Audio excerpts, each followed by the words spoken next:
الحمد لله رب العالمين والصلاة والسلام على أشرف الأنبياء والمرسلين نبينا محمد وعلى آله وأصحابه أجمعين أما بعد.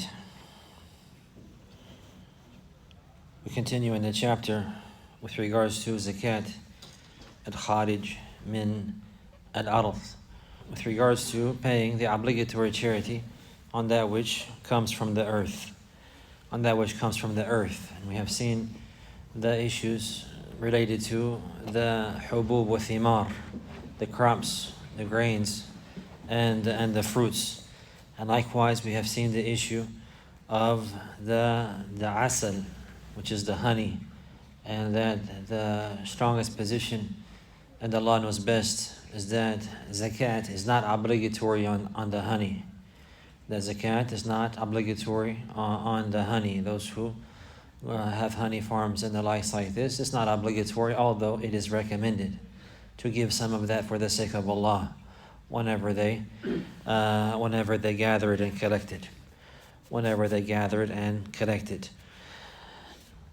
Remaining in this chapter are two more affairs: zakat al-ma'din and zakat al-rikaz.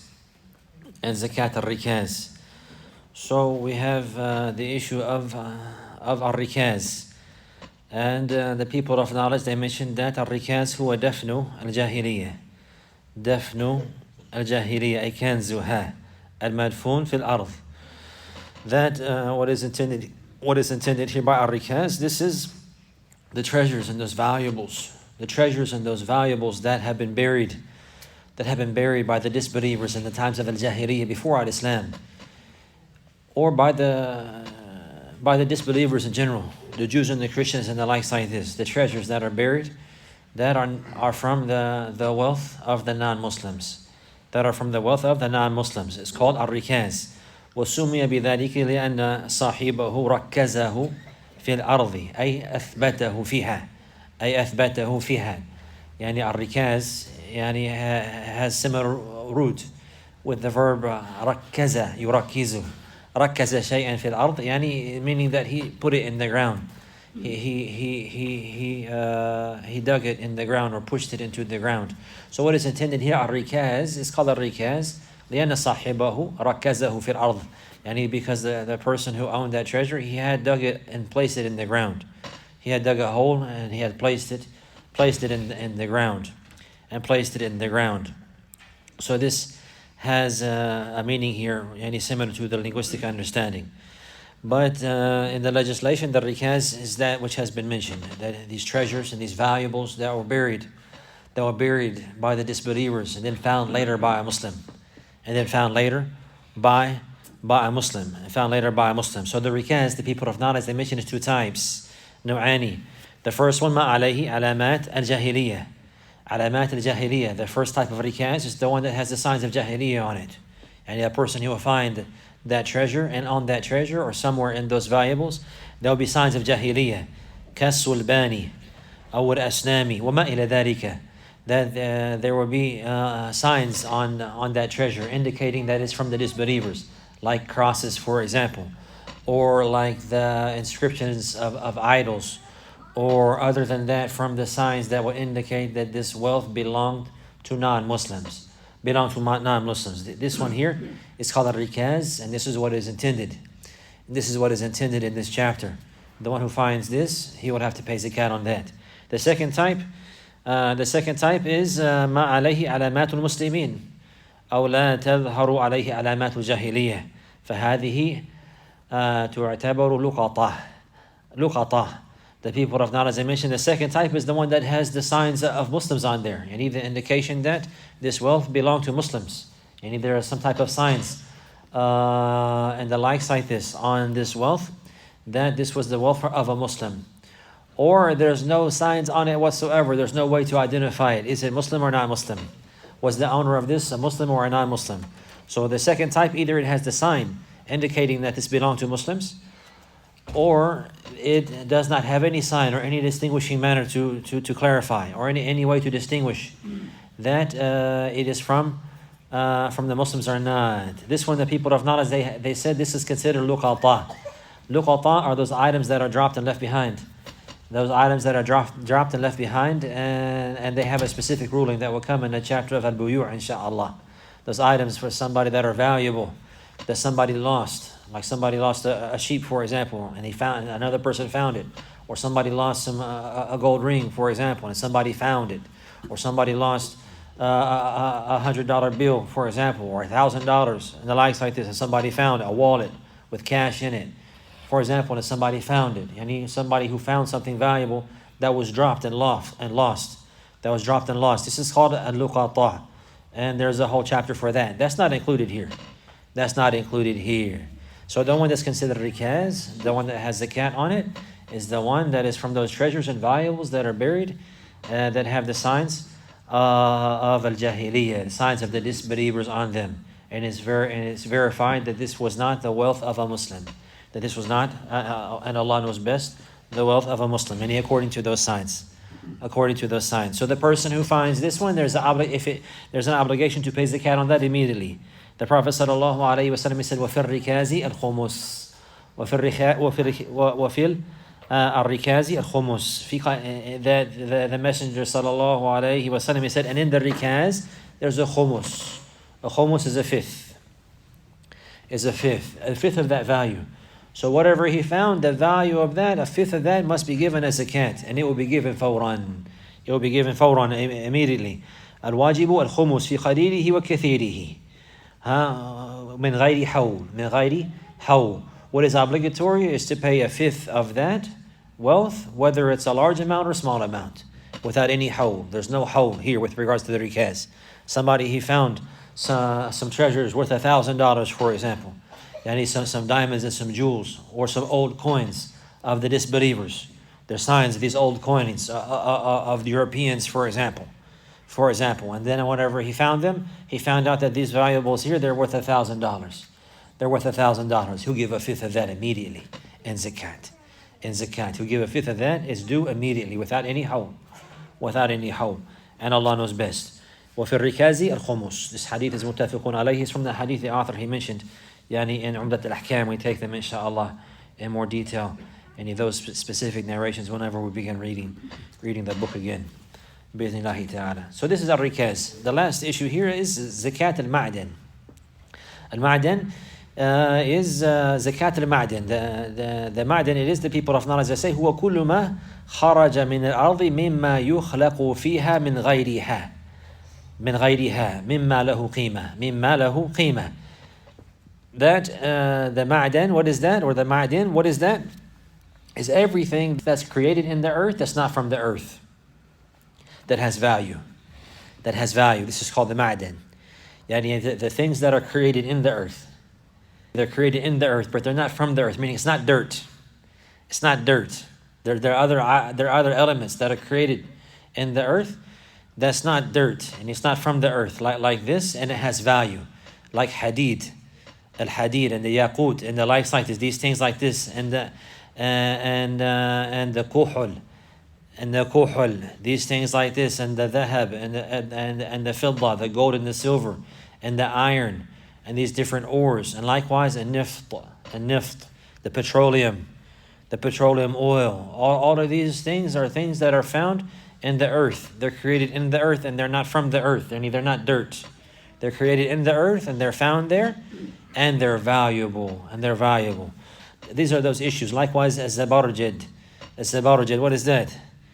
Al-Hajar al-Karim, Az-Zabarjad, from those gems, from those valuable gems and stones that are found in the earth, and the likes like this, and kibrit, the kibrit. Likewise, this is called phosphorus.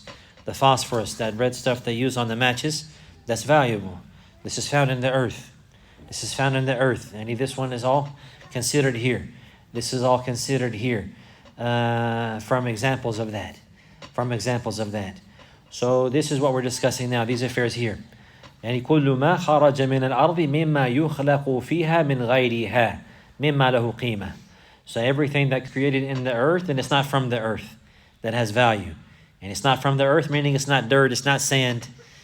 It's not dirt, it's not sand, but it's like, for example, these valuable stones, or these valuable minerals, or these valuable oils and the likes like this, that they're created in the earth and they're found there and they have value. And they have value. So here, whenever we say dhahab al-fidda, gold and silver, we're not talking about the gold and silver like the jewelry. Somebody who will find, like, for example, a gold nugget, or like they have mines, that they'll mine for the gold. He'll find the gold in its pure form. He'll find the gold in its original form, or the silver in its original form. Like this, he'll find a piece of that he found in the ground, in the dirt, and the likes like this. And in the earth, he will find it like this. This one is called the ma'din. As for the gold and silver that belongs to somebody and has been changed into a different form, or a piece of silver, this one is different here in the chapter of al-dhahab wal-fidda, correct? Or could be in the chapter of urud al-tijara. We want to distinguish between these. What is talked about here is those things that you find them. Somebody who will find them. He'll dig in the ground, he'll dig in the mountain, he'll dig in the dirt, or in a mine, and the likes like this, and find valuable materials that are created there, like these affairs mentioned. Like these affairs mentioned. The people of Naras, they say that the zakat will be after tasfiyatihi wa sabkihi, after they clean it, and after it's been cleaned and the dirt and the impurities have been removed from it, and then that which is valuable remains. Then from this portion here, there's going to be zakat on that. There's going to be zakat on that. With regards to the application, and also it must be known, the people of Naras, they clarify that these valuables, these ma'adin, they're owned in more than one manner. And there's two aspects of how they will be owned, and with regards to the ownership of them, the one who comes across them. So either this will be from the wealth of a country, for example, or the wealth of an individual. Maybe it will be a country, on the property of a country, and the country, they will find these wealth. The country, it will be from the effort of the government of a particular country. They'll come up on oil, or they'll come up on gold, or these different ma'adin and the likes like this. This type here, there's no zakat on that. The one that belongs to a particular government, because the wealth of a particular government is already for the general population to benefit from. So the wealth of the government is already used in the general benefit of the society. The wealth that the government finds, any particular government, for example, today we find oil. A government will find that they have oil, and they have stores of oil, and they benefit from that. If it's from the wealth of the government, then there's no zakat on that, because the wealth of the government is already distributed, and the citizens, they already benefit from that.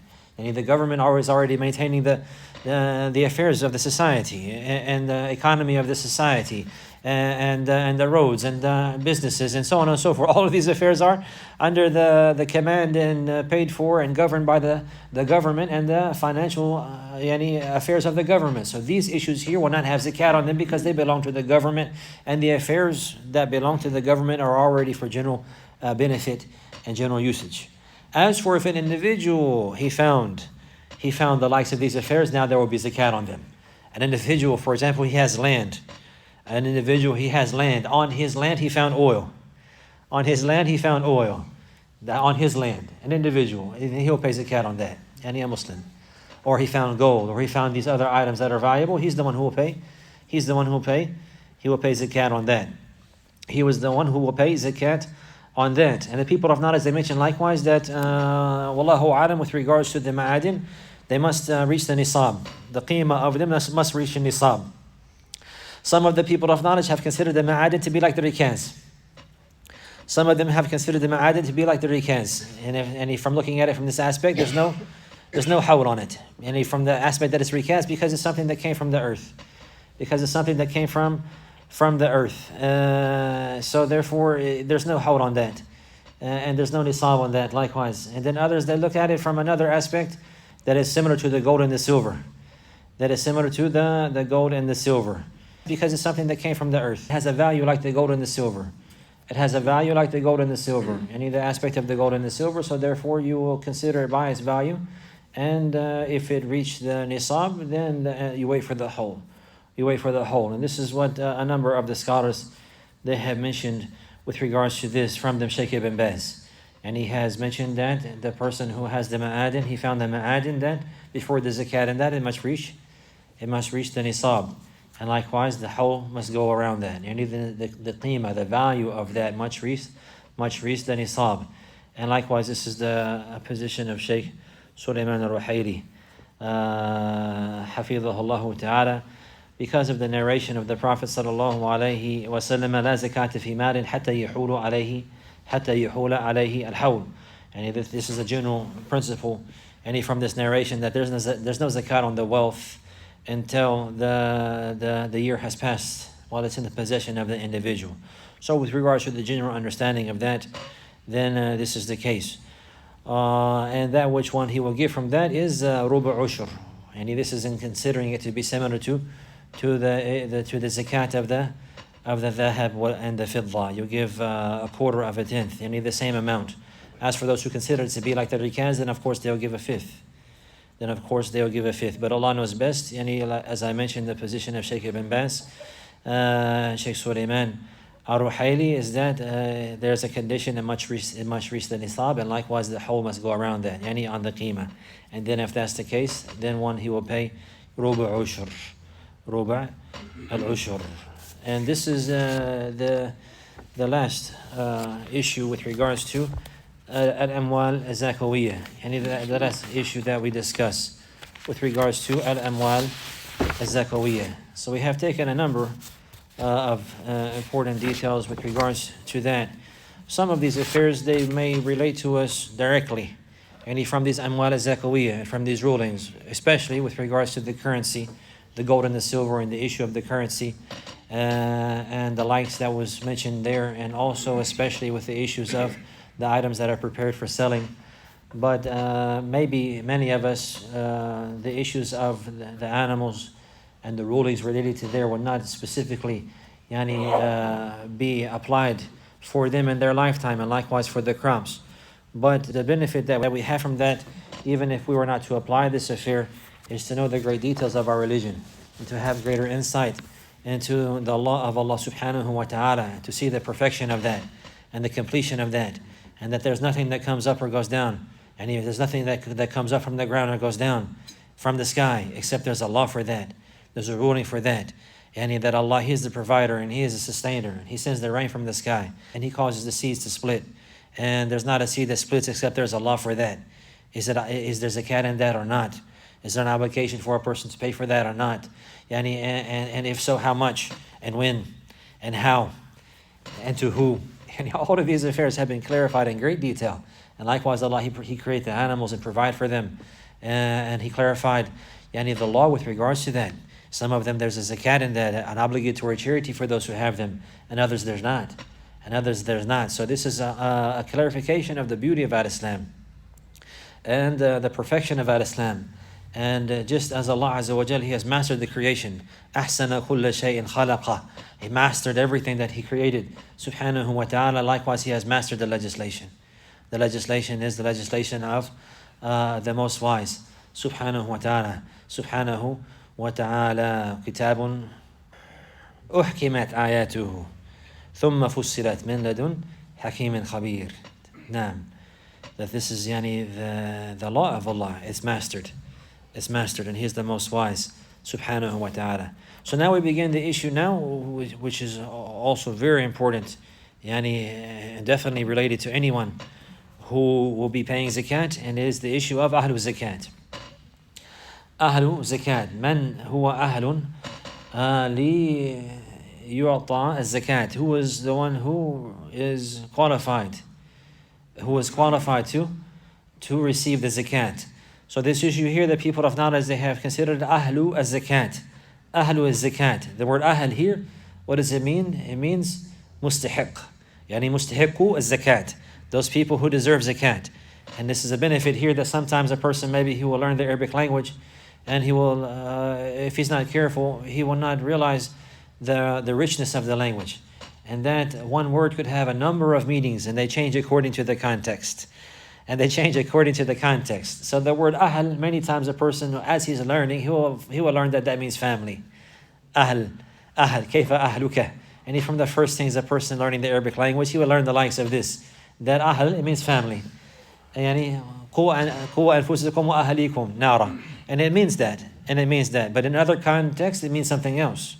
In other contexts, it means something else. So if somebody was embarking upon his translation and he was not aware of the different contexts and the different usages of the Arabic language, maybe he would misinterpret or mistranslate some of the words. So it's important to not only learn the vocabulary, but also the usage, and to know that one word could have a number of meanings. And the people of knowledge, they mention that the affair that determines the different meanings is siyaq al-jumla, the context of the sentence. سياق الجملة يحدد معاني الألفاظ. يحدد معاني الألفاظ. This is very important, especially with regards to learning creed and aqidah. Rather, this is from the first principles that one will learn in studying the asma and the sifat of Allah Azza wa Jal. Al-asma wa sifat. The siyaq al-jumla يحدد معاني الألفاظ. That the context of the sentence, it determines the meaning of the words. So in any case here, أهل الزكاة, أهل here, somebody, you say فلان أهل للزواج. فلان أهل للزواج. Meaning that he is qualified for marriage. So and so is أهل for marriage. And he's not the family of marriage. أهل للكرم. Like this, he's qualified for this affair. So أهل also from the verb تأهل. تأهل means to become qualified. It means to become qualified. So therefore, before he goes to translate the words, he has to become qualified. So in any case, what do they mean here? Whenever the scholars, they say أهل الزكاة, أي مستحق الزكاة, الذين يستحقونها. أهل الزكاة مستحق الزكاة. Also, they have another term they use. They say مصارف الزكاة. مصارف الزكاة. From the masrif. the masrif. And what is intended here? الجهات التي تصرف فيها الزكاة. الجهات التي تصرف فيها الزكاة. The people that the zakat will be given to. and it means the same thing. المستحقون لها. So maybe they'll say أهل الزكاة, or maybe they say مصارف الزكاة, or maybe they'll say أصناف أهل الزكاة. أصناف أهل الزكاة. Also, this is a term that is used. Or they'll say al-asnaf al-thamaniya, even more specific. So what is intended by the asnaf? The categories of people that are qualified for zakat. All of these terms here, they have the same meaning in the end. al-asnaf al-thamaniya الذين يستحقون الزكاة. الذين يستحقون الزكاة. The eight categories of people that deserve to receive the zakat.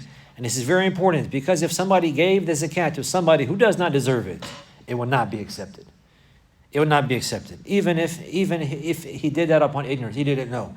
He gave it to somebody, he had $1,000 in zakat. He gave it to somebody, he thought he deserved it. Come to find out, he didn't deserve it. That $1,000 will be charity, sadaqah, nafila, tatawwa'. It would be a free charity, a voluntary charity, and he will still have to pay $1,000 zakat. And he will still have to pay $1,000 zakat. The obligation of zakat will not be removed unless you give it to the right people. So this part here is very important. And for the completion of the zakat. A person, now we learned about when the zakat comes and how it comes and who it's upon. So now the one who knows that he has zakat, now he has to know where to put it. He has to put it in the right place, in the hands of the right people. And that is هذه الأصناف الثمانية. الأصناف الذين تدفع إليهم الزكاة. And they are the categories of people that it's allowed and accepted to give them the zakat. So there are 8 of them. And they're mentioned in the book of Allah in Surah At-Tawbah, in the very famous verse and words of Allah Azza wa Jal, إنما صدقات للفقراء والمساكين والعاملين عليها والمؤلفة قلوبهم وفي الرقاب والغارمين وفي سبيل الله وابن السبيل فريضة من الله والله عليم حكيم. So there are 8 of them here. Allah, He mentioned that the sadaqat, and what is intended by sadaqat here? Az-zakat. We have seen the word zakat is used in the text directly as zakat, and what is intended by that? The obligatory charity, the third pillar of Islam. It will be called zakat. Other times the word sadaqah will be used, and what is intended by that? The third pillar of Islam, that's zakat. And other times the word nafaqah will be used, and their derivatives, will be used, and what is intended by that? The third pillar of Islam, as zakat. So this is the case. So what is intended here? Innama sadaqat, zakat.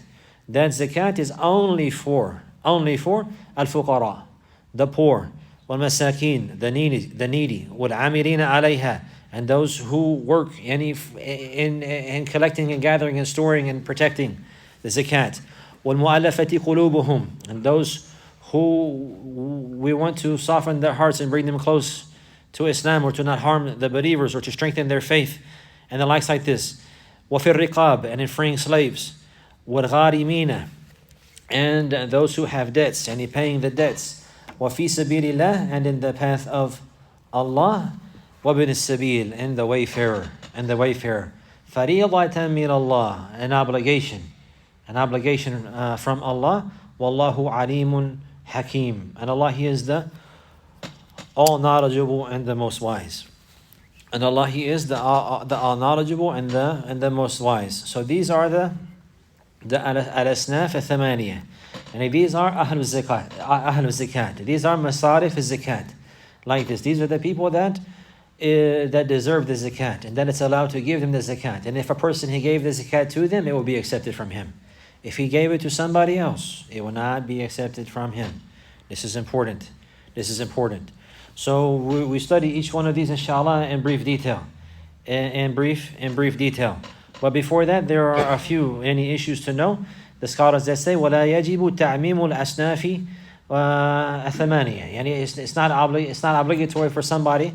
He's got to pay zakat to give his zakat to all of them. To give the zakat to all of them.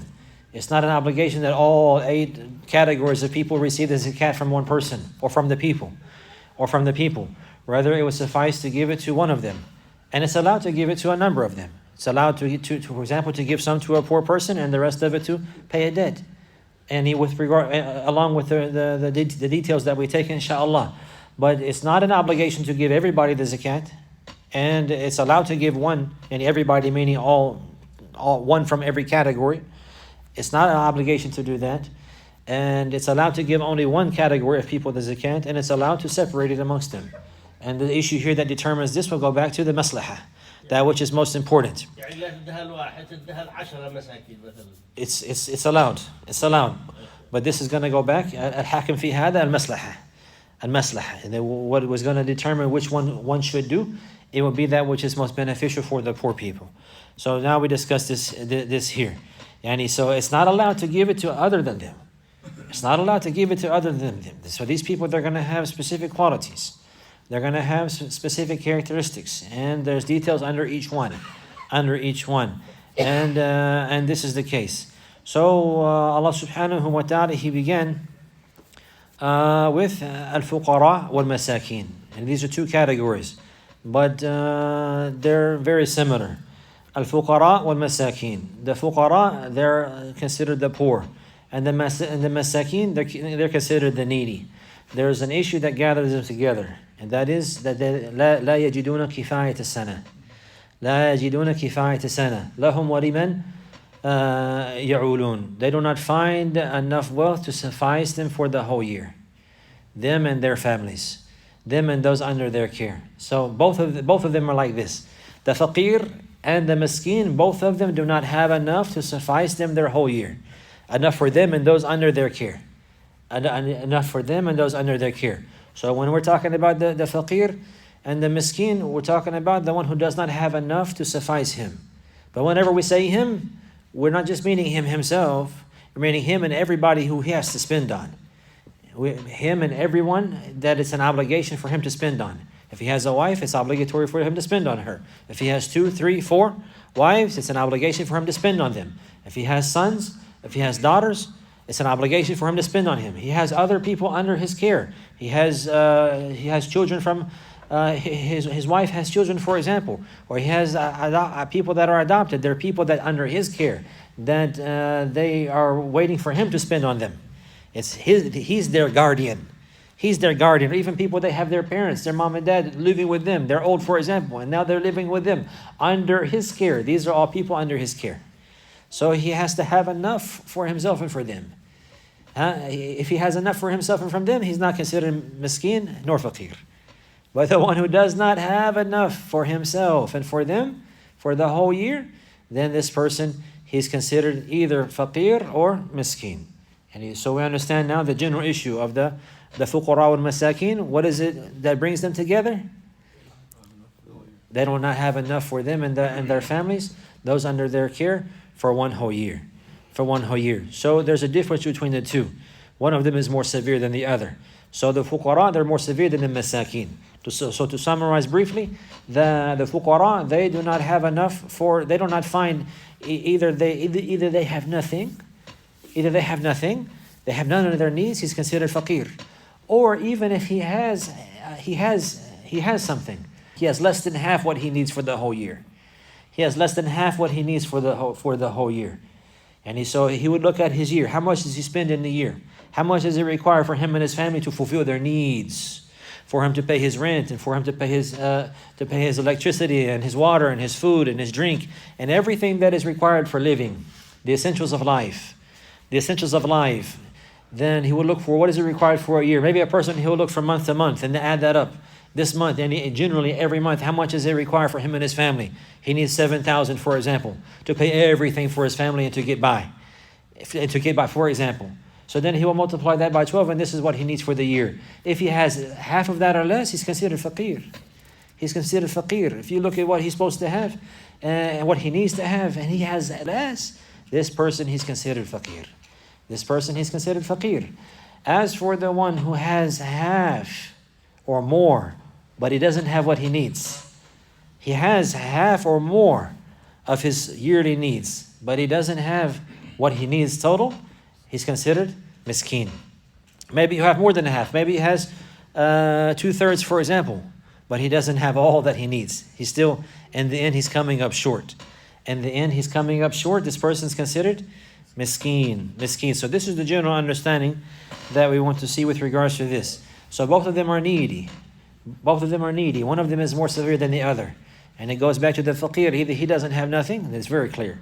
Or he has something, but it's only half of what he needs for the whole year. Like this is what he has. And we'll see what that means. This is what he has, either in his possession or by way of earning. And the likes like this, all these details will come inshallah. Just to separate between the two. Then the one who has half or more than what he needs, he has half or more than what he needs, but not all what he needs. He's considered miskin. So his situation is a little bit better, although he's still needy. So this is what, and he gathers it together. Adamu kifayat as-sana lahum wa liman ya'ulun. And they don't have what is sufficient for them to get by, to fulfill all of their basic needs for themselves and those under their care for an entire year. So we begin with the first one, al-fuqara. We begin with them, and Allah, He began with them. And what we just mentioned here, that the faqir, he's more needy than the miskin. Some of the people of knowledge, they mention the miskin is more needy than the faqir. There's a difference of opinion about this, but Allah knows best what is best, and what is the correct opinion is that this is the issue here. The faqir, he's more needy than the miskin. Also, this is whenever they're mentioned together. So these are from those terms, the people of knowledge, they say those alfaz, إذا اجتمعت افترقت. With افترقت, اجتمعت. It's from those terms that if they're mentioned together in one context, they have separate meanings. And if they're mentioned alone, each one individually, then they have the same meaning.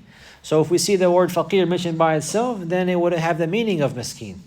Unless there's any evidence in the context to clarify what is intended. And likewise the miskin, whenever it's mentioned by itself, what is intended is the faqir, those people that don't have enough. They don't have enough, unless there's some type of evidence to clarify the difference. But in general, this is the case. Whenever they're mentioned together, they have different meanings. The faqir is more in need than the miskin. But although both of them do not have what they need for the year, any for themselves and their family. And whenever they're mentioned any alone in some context, then one of them will carry the meaning of the other one, unless there is some evidence in the context that indicates likewise. We took other terms like this: Islam wa iman, bir wa taqwa, miskin wa faqir, like this. So these are from those terms. This is from those terms. So the faqir is, and here Allah, He says, إنما صدقات للفقراء. Fuqara is the plural of a faqir, and it's from al-faqr. Wal-faqr ضد al-ghina. It's the opposite of wealth, and poverty. So al-faqr, it means poverty. poverty. And we have seen who he is. He's the one who does not have anything, or he has something, but it's not enough to suffice him. Yani for at least half of the year. He has less than half of the year. His needs for less than half of the year. He has his needs for less than half of the year. So either he has nothing, or he has his needs up to any less than half of the year. He's considered faqir. He's considered faqir. And with regards to this affair, yani the majority of the scholars, they have considered the year like this. And they look at it by way of the year, because the zakat generally is paid yearly. The zakat generally is paid yearly. So therefore they consider yani the person's status according to a yearly schedule. For example, somebody might say, why don't you look at him for the month? Or somebody don't have what he needs for the month. Or somebody he looks at him from this aspect of the year. Somebody who doesn't have what he needs in the year, because the year is yani generally the manner that the zakat is performed. It's performed yearly. And this is the position of many of the scholars, from them the Hanabila and the Malikiyya, and it's a statement of some of the Shafi'iyya, and this is also the position of Shaykh ibn Baz and Uthaymin and Shaykh Sulaiman al-Ruhaili rahimahumullah jami'an. That what we consider here to determine somebody being poor or not is by looking at his yearly finances. So here, yani somebody maybe he has some money, maybe he has a job, maybe he has a home, maybe he has a family, but he's still considered faqir. And those under him, they're considered fuqara. They're considered fuqara because they although they have a place to live, or they have a vehicle to ride, or maybe they have some type of income, it's not even half of what they need. It's not even half of what they need to suffice them for the whole year. So they're considered faqir. This person here is considered faqir. So then how much will he be given? If we establish that he's in faqr, that he's from those who are considered fuqara, how much will we give him? We look at him, how much you need for the year, and give him that, or we look at him and his family. Again, him and his family, him and those underneath his care. We look at him and those underneath his care. How much does he need for himself to support himself and his family for 1 year? And without extravagance, without going into luxuries. What do they need for survival? What do they need for ends to meet, for their bills to be paid, for them to have the food that they need to survive, and the clothing they need to survive, and the likes like this, the basic needs. Not talking about luxury, but the basic needs, they will be given that much. And this is ideally in a Muslim country, under a Muslim society, whenever the ruler is collecting the zakat and the likes like this, and the government has authority, then this is what is suggested, and this is the proper way, that the poor person, he'll be given what he needs for the year. He'll be given what he needs for him and his family for the year. You understand that? This is also from the beauty of Islam. And meaning he will not be poor anymore. He'll say, for example, he's got half, or a little less than half. Then how much does he need for the whole year? He said 100,000. I only got 50,000. He'll be given the rest. To support him for the rest of the year. Him and his family. So what is considered is his food, his drink, his residence, his rent if he rents, and the likes like this, his clothing. Even included in this likewise, the people of knowledge, I mentioned al-i'faf bil-zawaj. And these are all things that are considered. That he will be given from the aspect of the fact that he's poor. And because he's in need of his clothing, he's in need of his food, he's in need of his drink, he's in need of his residence. This is the main things that people think of right away, right? So if he has less than half of this, he's considered faqir. He'll be given the other half, or whatever he needs accordingly. Likewise, if he does not have enough to get married, and he needs to get married, also the zakat can be given to him. For example, if there is a young man, he has everything he needs. He has his rent paid, he has his bills paid, he has food and drink. That part's good, but he doesn't have enough to get married. He needs a mahar. And he needs other than things like for marriage. Then he can be given the zakat. From this aspect, he's considered He's considered needy and in need, and he can receive the zakat. So he has all of these things, but he doesn't have these things. He doesn't have enough to get married. So he'll be given enough for a mahr. Shaykh Uthaymeen, he says, حتى ولو كان كثيرا. He'll be given enough to pay the mahr even if it was expensive. And even if it was considered a lot of wealth, so long as it's not extravagant or luxurious. And for example, if somebody, he needs to get married and he needed $5,000 for the mahr. He needed $5,000 for the mahr. And this is a normal mahr in the land that he lives in. Average. Like, he'll be given that from the zakat. And this is allowed. He can take that. Even if he has a job, even if he pays his rent, even if he has food. He has everything that he needs except enough to get married. So now he's given that from zakat. Zakat covers that. Zakat will cover that, and it's allowed to give to him, and Allah knows best. He'll give him as much as he needs, so long as there's no extravagance or luxury. And some people, they go to extremes in the mahr, which is a foul way and a sign of ignorance, a sign of great ignorance, and also a sign of failure, and many times a reason for great disputes to occur in the household. And the sunnah of the Prophet ﷺ is that would be something easy and something simple. Is that it would be something easy and something simple. And this is a sign of goodness and a means for blessing and the marriage. But the point is now that a person, even if he had his needs met, but he would not have enough, he has the need to get married, and he doesn't have enough for that, the zakat could be given to him. Likewise, the people of knowledge, they mention someone else similar like that. For example, a student of knowledge.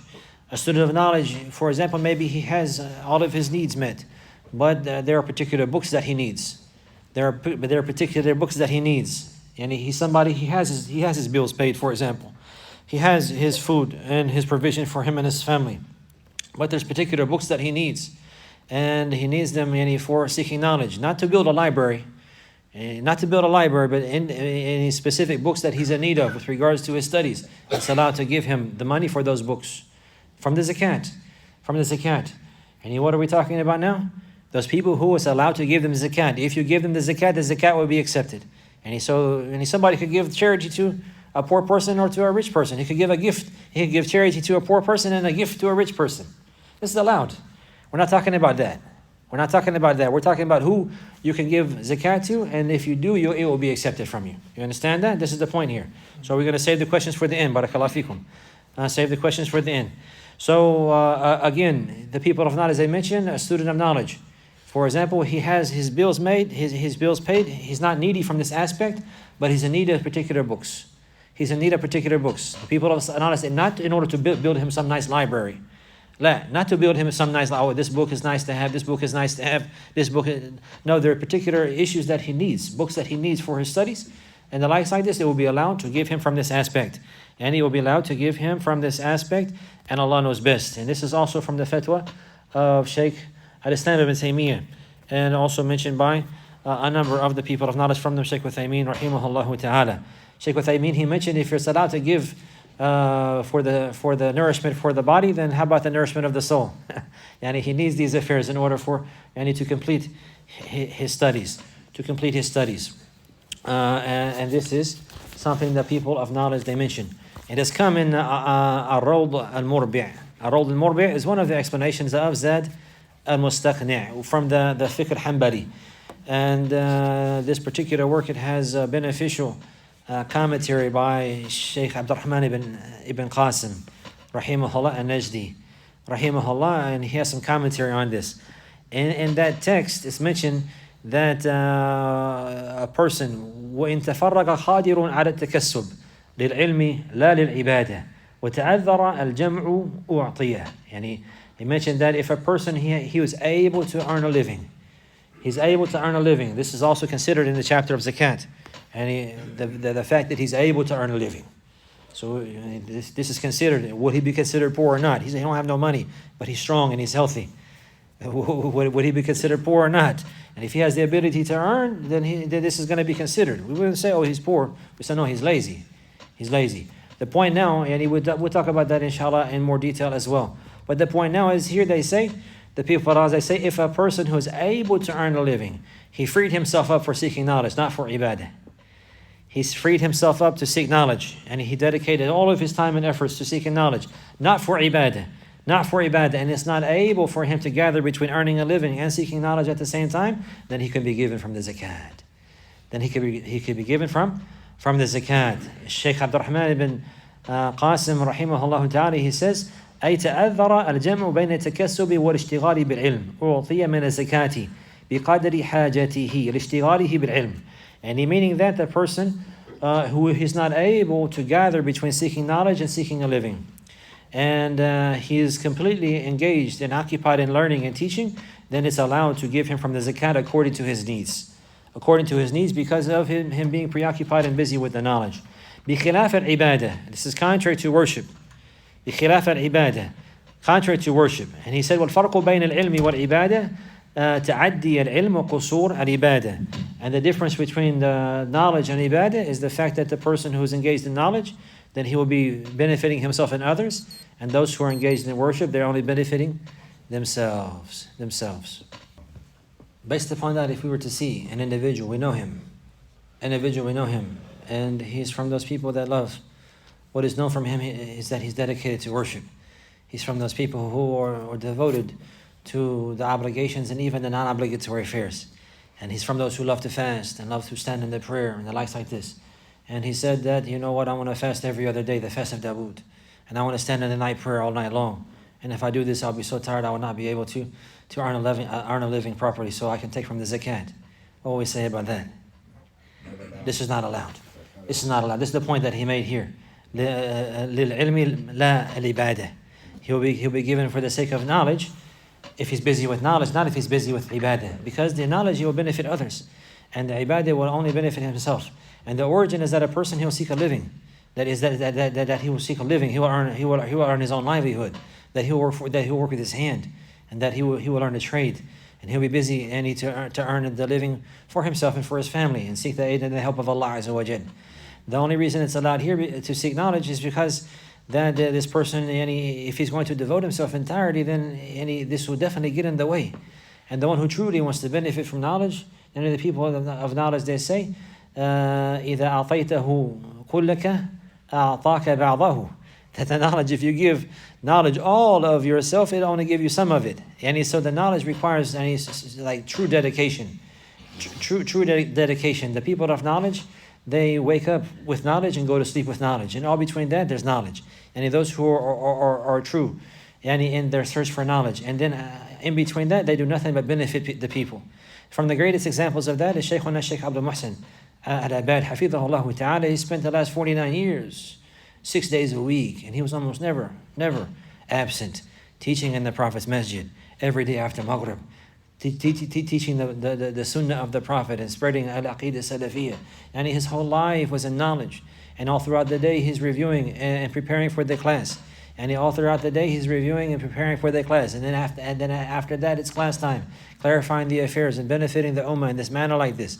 And to be sincere in that. And I say that this is an example. And likewise his son as well, Shaykh Abdul Razak, also busy with knowledge all day and all night. All day and all night. If we look likewise, our Shaykh Sulaiman al-Rahili, great examples, busy with knowledge. He just did a dawrah in Kuwait a couple of months ago. Now he's back in Kuwait. Before he went last time, he was in a dawrah in Riyadh. And then after that, he went from there to Kuwait. And then he came back and he teaches 6 days a week in Masjid al-Nabawi. So they're busy with knowledge. And they're busy with benefiting the people. And they're bearing the harms of the ummah and the likes like this. And there's great benefit in that. So from this aspect, those who are in need, they'll be given. And if he has some type of someone to support him, and he does not need, then he will not be given. We're talking about giving zakat and being able to accept the zakat. And this is very, very important to realize. And helping the students of knowledge. This is something that is in great, great need. You need to support them and to free them up.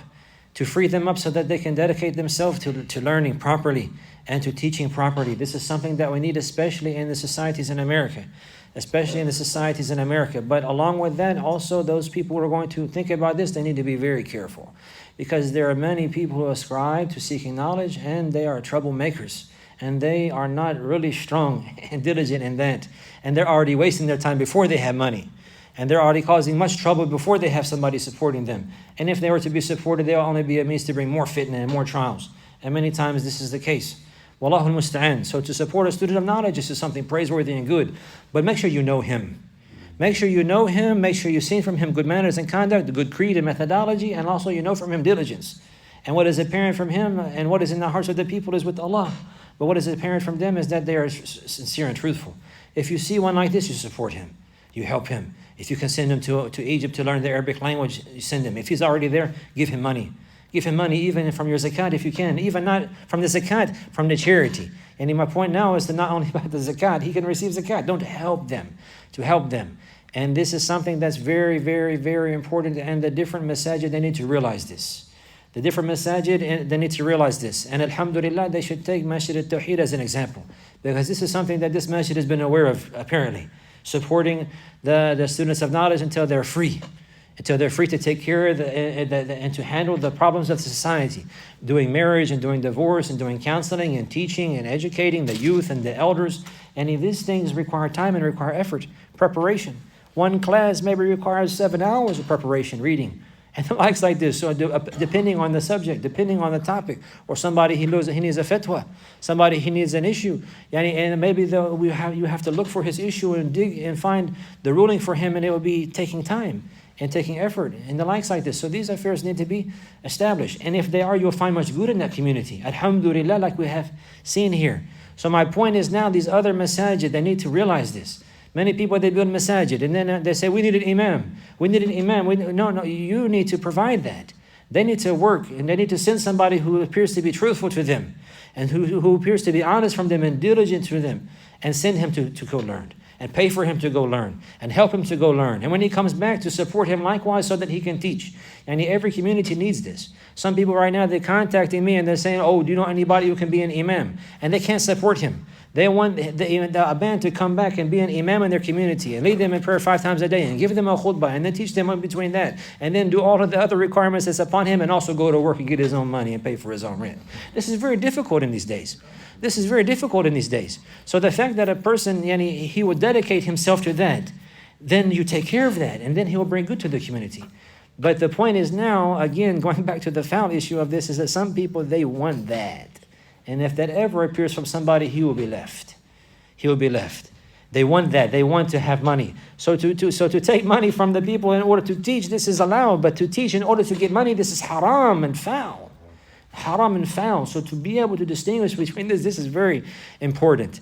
This is very important. If you find one that appears that he's going to go learn, and that he's diligent in learning, and that he applies what he learns, and it's seen in his manners and conduct, and then he comes back, then you take care of him. You help him. Somebody has to be free from mixing with the people. Somebody has to be free from being tried by the trials of life. Somebody has to be free from that so he can be the one to remind.